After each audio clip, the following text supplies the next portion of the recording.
আজি আমি সকলোৱে দেখিবলৈ পাইছোঁ দেশত শিক্ষা খণ্ডৰ ওপৰত এক বিশেষ মাধমাৰ পৰিছে।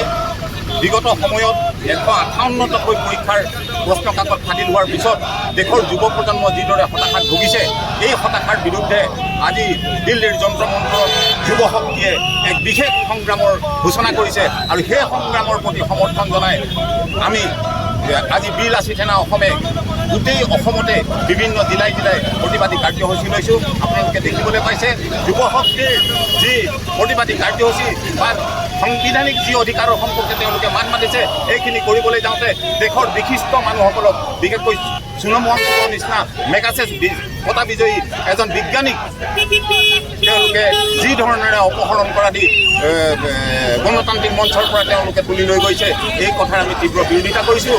লগতে আজি যন্ত্ৰ মন্ত্ৰৰ পৰা সংসদ ভৱনলৈ মাৰ্চ কৰা প্ৰতিবাদী যুৱ শক্তিৰ ওপৰত যি ধৰণে বৰ্বৰ অত্যাচাৰ চৰকাৰে চলাইছে, ভাৰত চৰকাৰে চলাইছে, আমি ইয়াৰ তীব্ৰ গৰিহণা জনাইছোঁ বীৰ লাচিত সেনা অসমে।